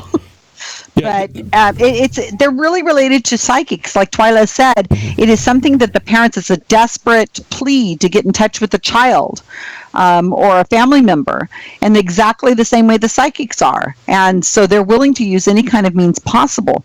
And so So I'm just using the steps that I learned in dealing with psychics. We've moved it to facilitated communication, and we're trying to end government support of it. And there's pockets of it still happening. Yeah, people have actually been imprisoned because they were accused of sexual assault via facilitated communication. It's insane. Oh yeah, people are the children are accusing somebody of sexually assaulting them. Yes. Because it's an education system, the facilitator has to report that the child has accused their parent of abusing them. So the court comes in, the police come in, and they take the parent out of the situation, or they take the child out of the situation. There's people going to jail for this, and there's no abuse. It's the same thing as the McMartin preschool situation. Do you guys remember that with the devil Satanist worshippers in the preschool in LA? I don't know about that, but I remember the satanic panic from the 80s. Yeah, exactly same thing. They said the children were saying that they had been abused. Well, they had tunnels under the children. Supposedly were flying to the moon. Giraffes were visiting them. All sorts of ridiculous stuff. But yet they keyed into the satanic stuff. And people went to jail. People went to jail for a year or more, and their lives and reputations and savings were depleted because of these. And it's facilitated communication of sorts. It's except that it's a child. They interviewed a child, and they led the child.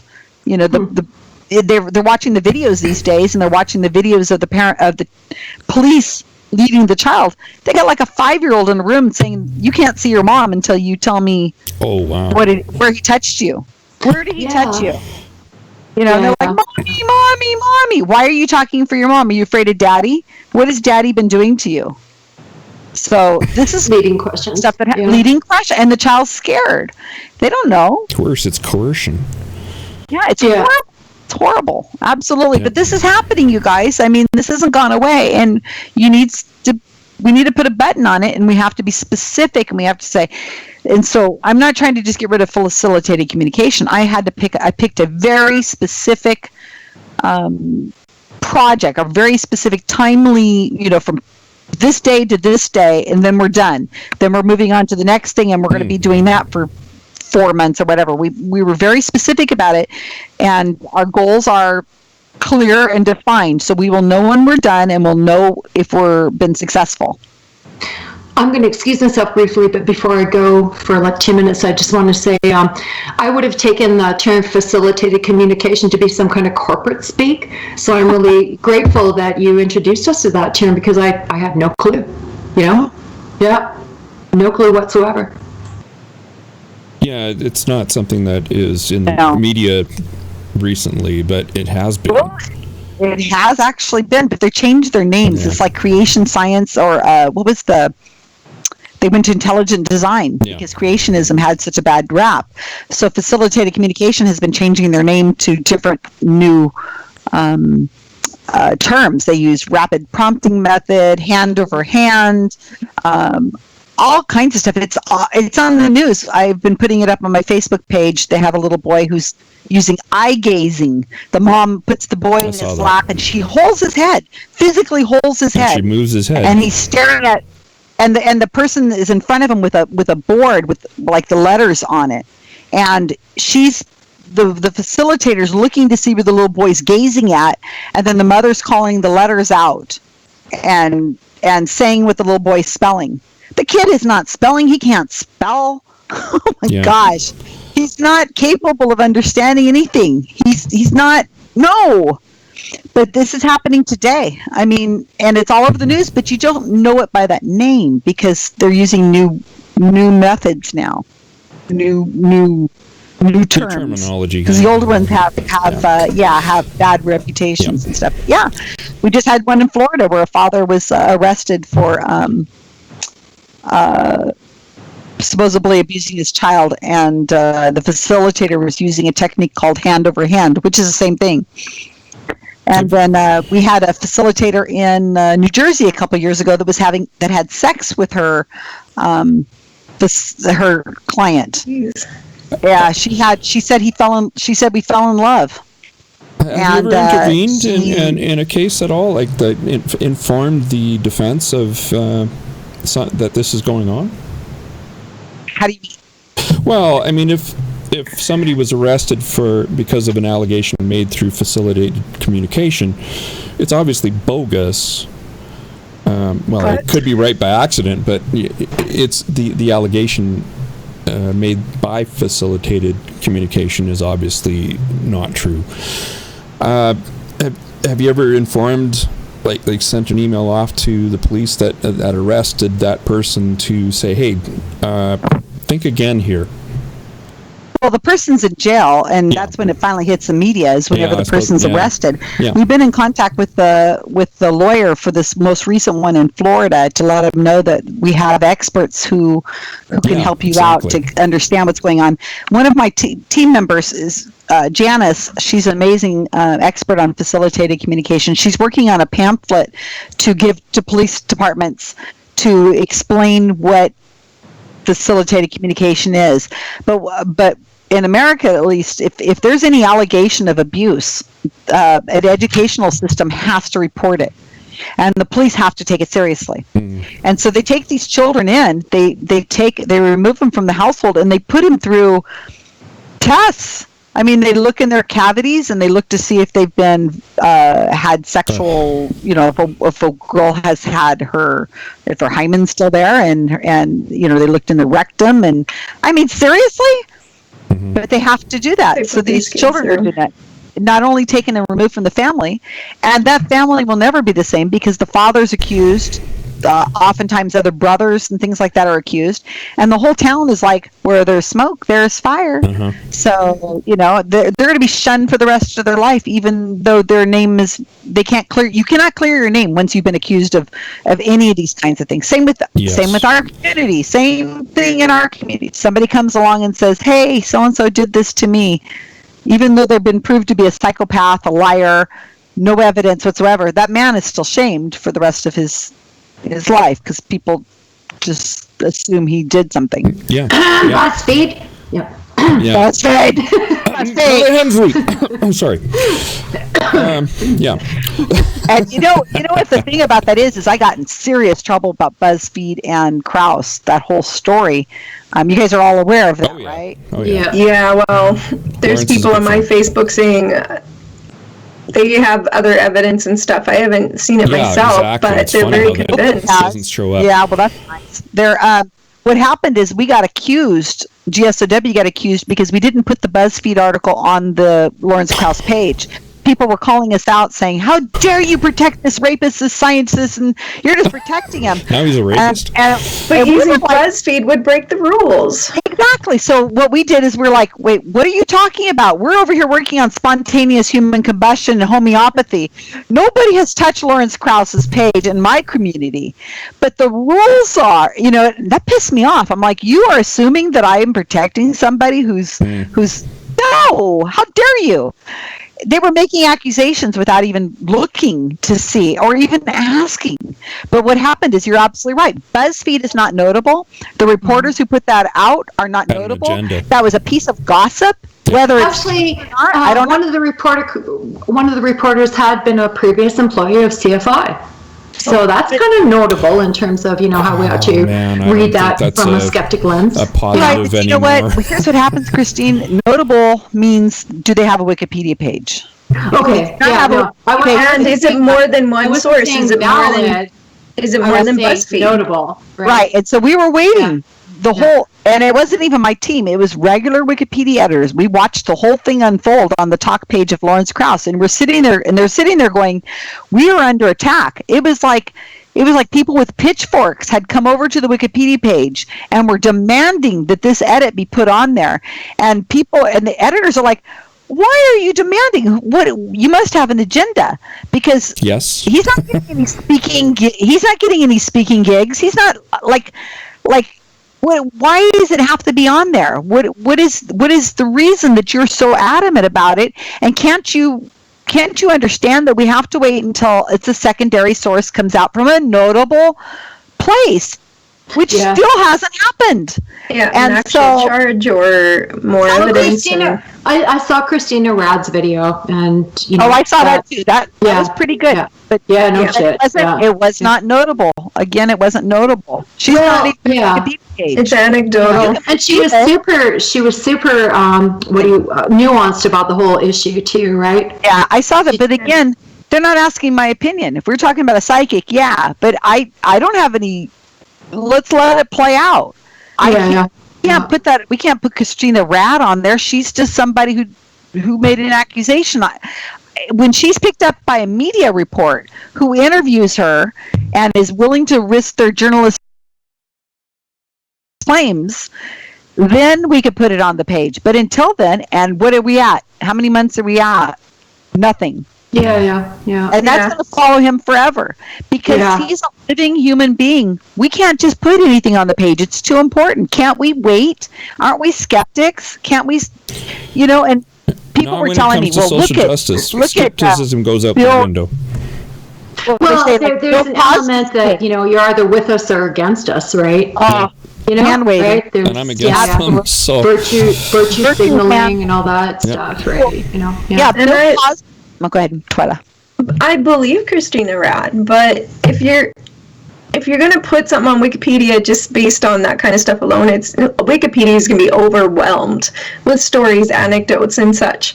You need the evidence. Yes, Christina Rad's story is out there, but you can't put it on the Wikipedia page.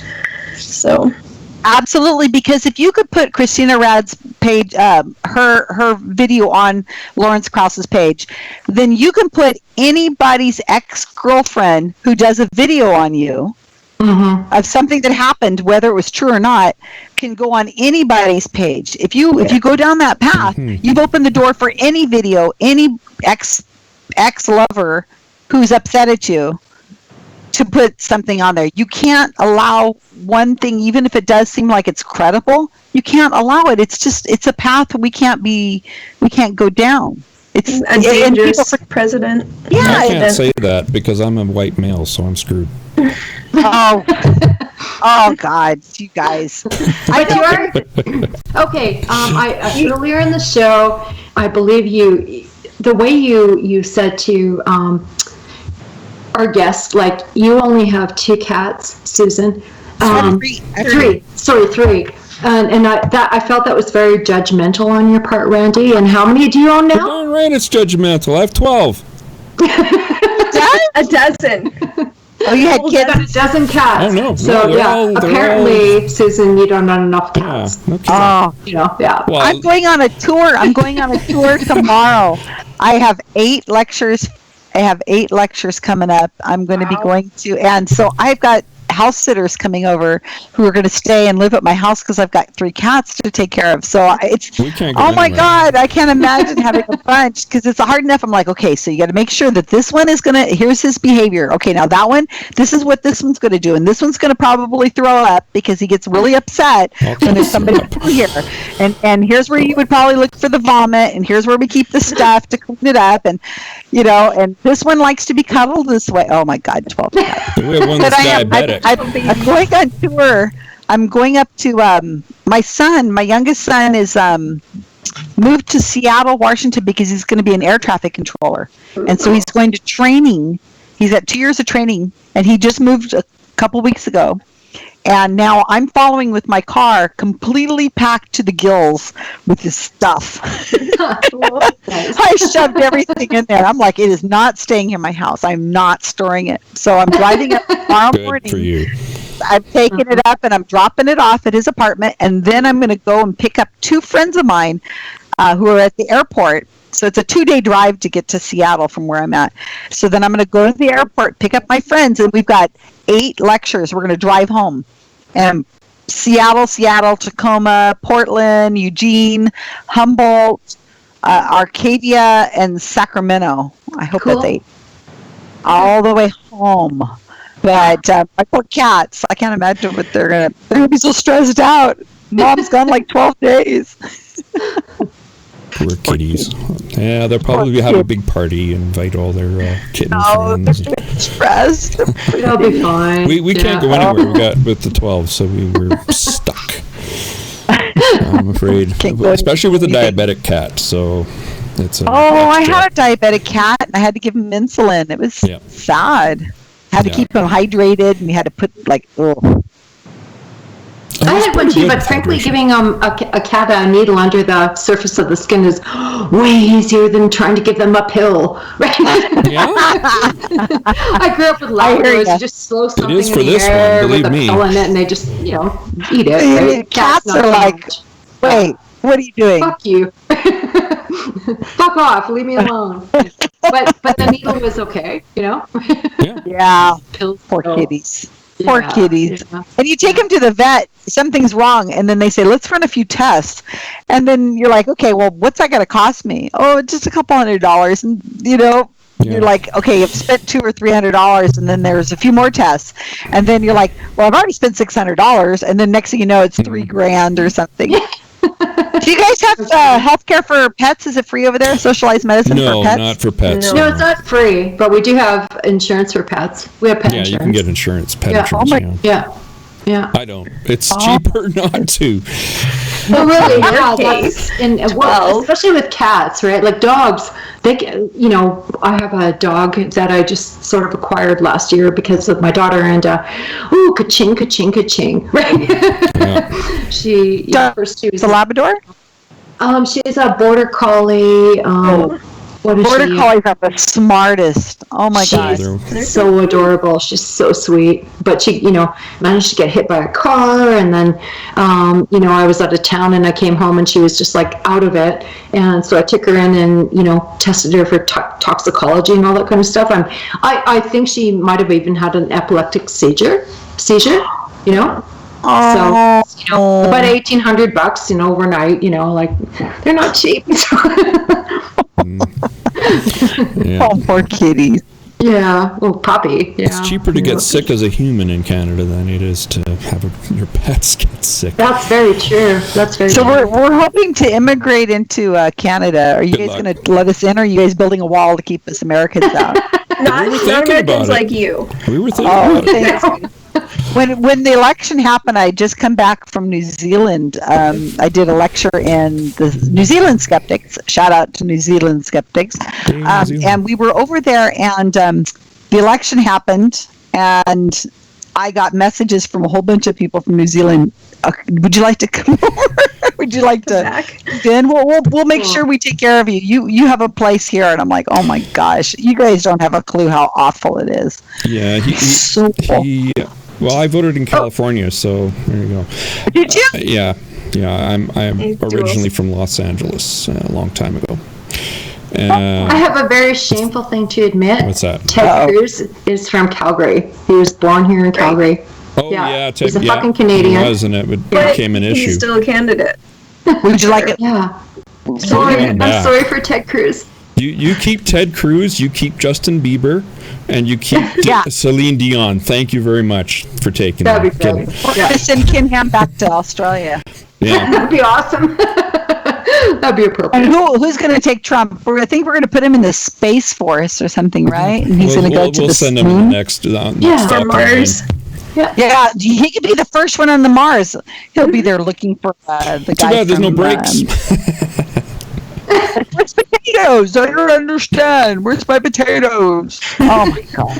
I'm retired now, so I spend a lot of my time in. I have the computer. I can be looking at stuff all the time. Oh my gosh. Oh, I do that. I'm not retired. And this.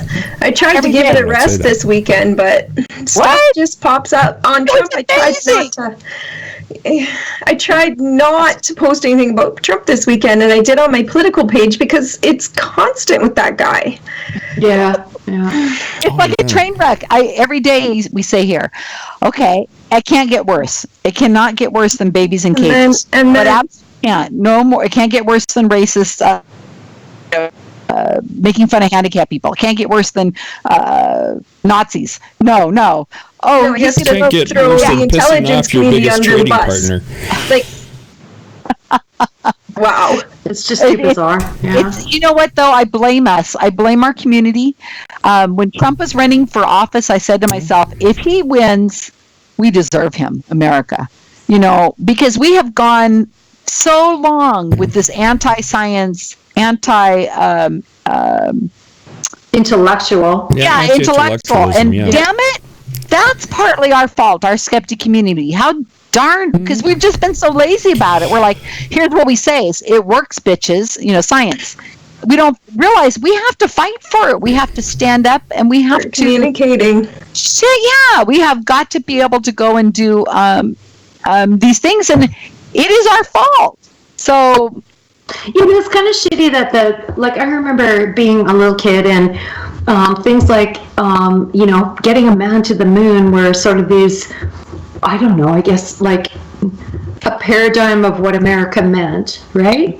What it used to. And it's just, yeah, exactly. So disappointing to see, you know, leaders in the scientific community and that kind of thing just being, I don't know. Well, they're vilified even. If you look at Paul Offit, if you look at it, the education system has really gone downhill. Like, I blame the homeschoolers. I blame the churches that are eroding science education. If you go to Texas, it's like, son of a bitch, they got money for a bloody cross bigger than my place, but... And then they have their schools in these communities, and they're private schools. Like, they're huge. There's tons of money. There's millions of dollars just to keep these kids from being educated in science. Yeah, it's crazy. It's crazy. So it's our fault. Yeah. It is our fault. Okay, so I just want to say something about what Twyla just said here. Like, it's not a matter of not having the resources allocated to you by the government, but other groups explicitly trying to fuck with your budget, right? And that's really important. Yeah. Yeah. Like, that's what happened in my school. When you have a grade 8 teacher in a public school, not Catholic, our Catholic schools here are publicly funded with our taxes. But this particular school I went to, in grade 8, the teacher would not teach us the Earth's history, like Eocene, Pliocene, all that. And he said explicitly, because we don't come from monkeys. That's my grade 8 science experience. So I grew up not knowing what the hell evolution was. I didn't know that scientists don't actually say we come from monkeys. They actually say we have a relative with apes. We don't come from monkeys. Like, these people get in the school systems and they completely undermine science. Absolutely. And we aren't stepping up and saying, no way. You are not allowed to do that. We're just walking over, because you know why? We're not organized. We're not talking to each other. We're not stepping up and taking this on. We need people to go to the school board. We need people to be on the school board to say, no, we're not running for office. Yeah, I guess that's why I asked that question about like showing up to events personally, right? You know, you can do very much online. But if you actually show to an event personally and have the bingo cards and that kind of thing, right? Yeah. And join the school boards and do this and do that. Yeah, I mean, it's hard because we're too busy. Well, somebody else is doing it. We need other people to help too. Like, we can't just be one of us on the school board, because you'll get ostracized. You need like 2, 3. You need to back each other up.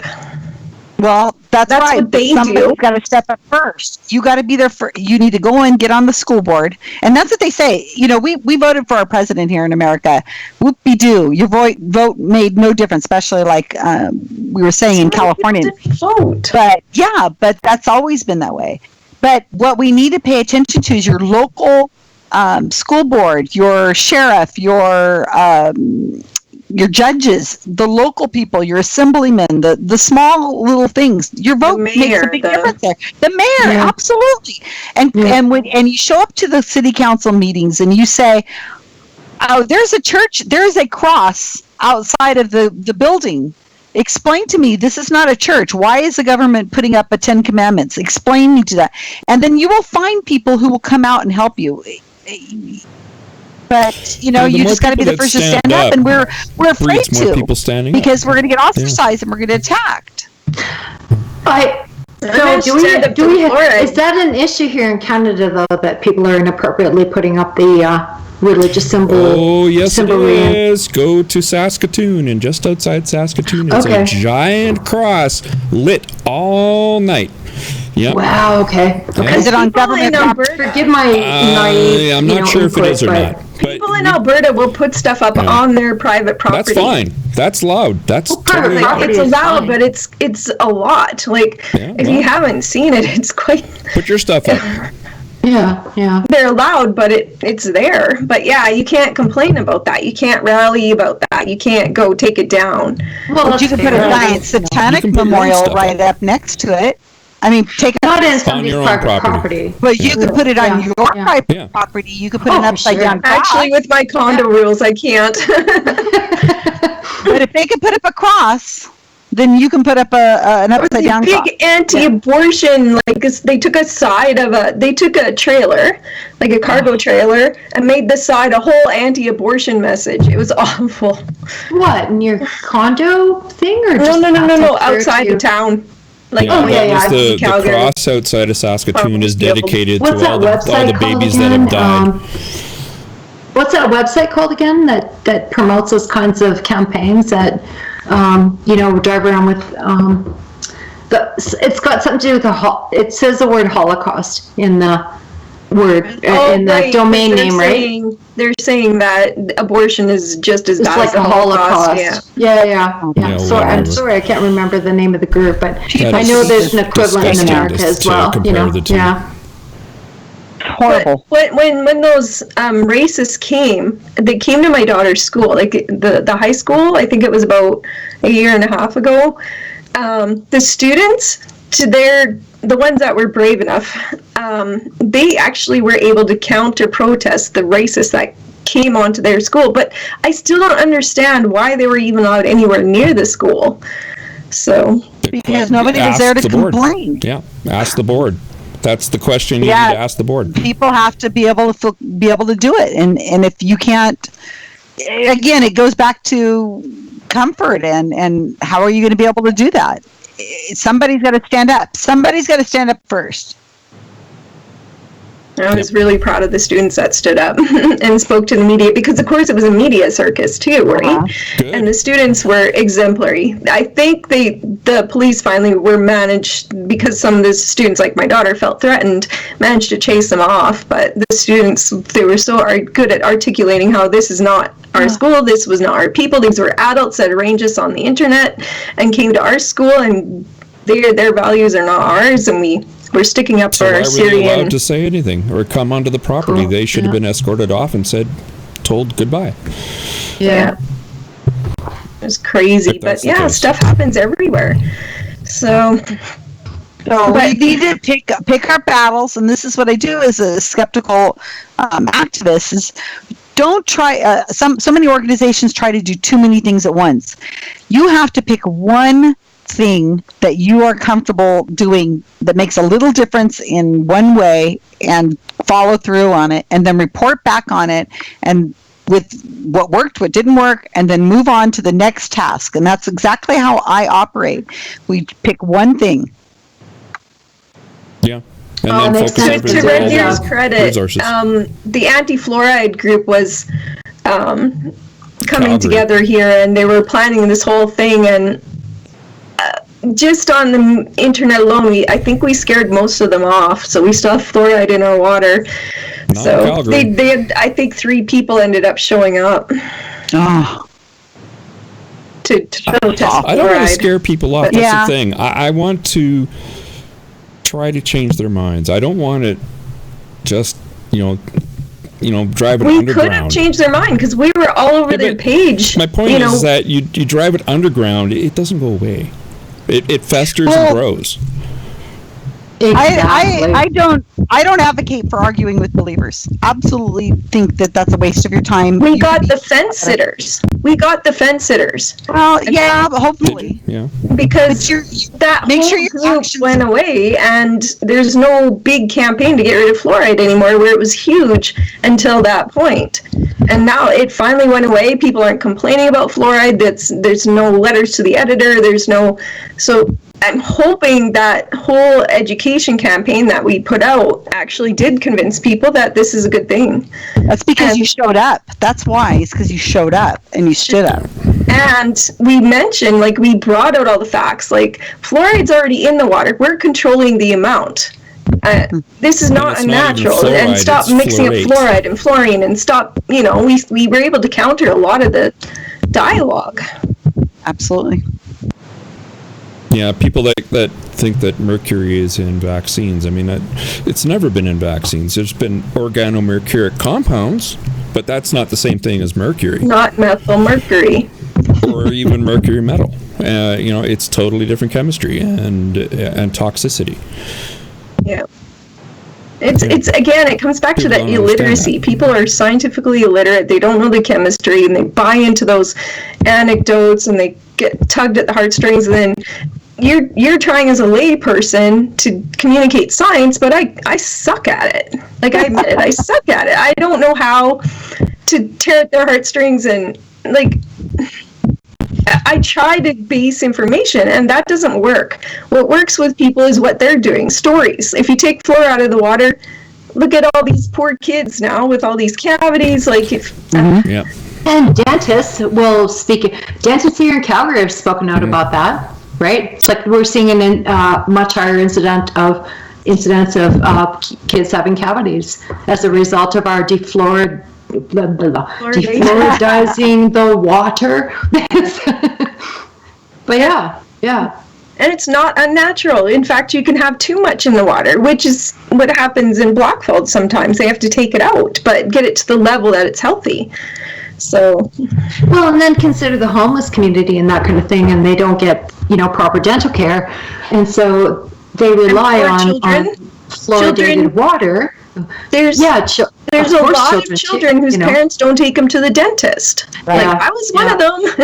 So, okay, well, I took my kid to the dentist, but like I said, my dentist was saying, hey, there's like a huge increase in cavities once fluoride got, Oh, absolutely. taken out, Yeah. You could look at countries that do not have fluoride in their water, and you look at their teeth and compare them. And you say, do you want these teeth? Is this the teeth that you want? Mm-hmm. Yeah, I mean, more like emotional, but it's fact-based. It's evidence-based. And then, once your teeth are degraded, you get all these infections and. Oh, I know, totally get it. Yeah. Oh, anyway, we've been waxing skeptical 2 hours. For nearly 2 hours. Yeah. Oh yeah, that was great. That was fun. Yeah. Mm-hmm. So thank you guys for letting me be on your show. I really appreciate it. I've listened to a few of your episodes, and Tyler turned me on to you guys. In fact, actually, I've heard of you before, and I know Tyler. Yeah. So, I mean, I'm hoping to get up there to Canada to do some lectures. I will be in Dragon Con. If you guys are coming to Dragon Con, I'll be over there. And I'm also going to be at SciCon in Vegas, which I would absolutely beyond recommend. We're going to have Stephen Fry. We have Stephen Pinker. Oh, yeah. I wish. Timothy Caulfield will be there. There's going to be some really big names. It's going to be a blast. And James Randi. I want to go. So just Karen Trump. I'll feel safe for traveling. No, come on down. You'll have a blast. It's so much fun. As you know, Tam, it's like Tam, but the best parts of Tam. Yeah. SciCons are, and it's Halloween. When I see them, I've not been to a SciCon yet, but I was, like I said, at Tam for a few years in a row, but then I got breast cancer, and so, I missed a couple of, and I'm just too broke to go this year, but I, pray for a miracle. Oh, yeah, I'll pray. But I tell you what, it's going to be, SciCons are the Tam. I mean, SciCons existed before Tam, by the way. Yes, that's right. But now they have a skeptical component. Well, they were, but they were doing them, but now it's Halloween related, and they do a lot of things that Tam didn't do. So it's better than Tam. That makes sense. Yeah. Okay. Yeah. We have a Halloween party, and we do the Sunday papers just like the old Tam. We don't have the challenge. That was insane to organize. That was one of my favorite parts. A lot of people said that. Yeah. Which ones were you at? The one with the lady that had the cards and Connie-san. yeah, and then she accused the magician of sleight of hand. Connie-san, yeah. I was just reading about her the other day. She's something else. But yeah, they were talking. I did a couple interviews with a couple people who you will probably remember from Old TAMs. Those articles will be coming out in the next couple weeks. They're people who have attended to a lot of TAMs, and we were going over the history of some of the past skeptic conferences and stuff. And we were talking about Connie-san and how the audience was totally silent. They were. It was amazing. Like, I got to be one of the people walking around, make sure no one had their cell phones on. In fact, I had to tell Penn's wife, had to get her to shut hers off, and so no, I got to boss people around a little bit. It was kind of fun. Turn it off. Yeah. Oh, that was an incredible time. But to arrange something like that, it's so hard that you can't. A lot of volunteers. Right. Yeah, I presented twice in the Sunday morning papers, and I was actually on a panel. Yeah, a panel on rhetoric and, skepticism 101, basically, right? So, yeah. Are there any videos of so that? Much fun. Probably. Yeah, they are. Sunday performances? They weren't recording a lot of those, and it really bothered me because one of my favorite parts of the conference is the Sunday papers. I've written many articles about how important that is. Yeah, it is actually. Yeah. So if they can do a skeptical component with volunteers and start doing something like that again with one of these types of cons, it'd be amazing. Right. I need to get going because I think somebody's at my door. I think we should be signing off anyway. Thank you so much. It's been two Thank hours. you, guys. But thank you for joining us. It was a great talk. Oh, yes, definitely. I'm not going away. Good. Bye. Good night. Bye-bye. All right. That was awesome. Yeah, that was really good. So I guess we'll close out now. Nobody called, so well. Oh, didn't check the messages, actually. I was so intrigued by the interview. Oh, yeah, Vincent Stevens. Okay, yeah. They're just talking tech talk and, I'm ready to shut her down, so here we go.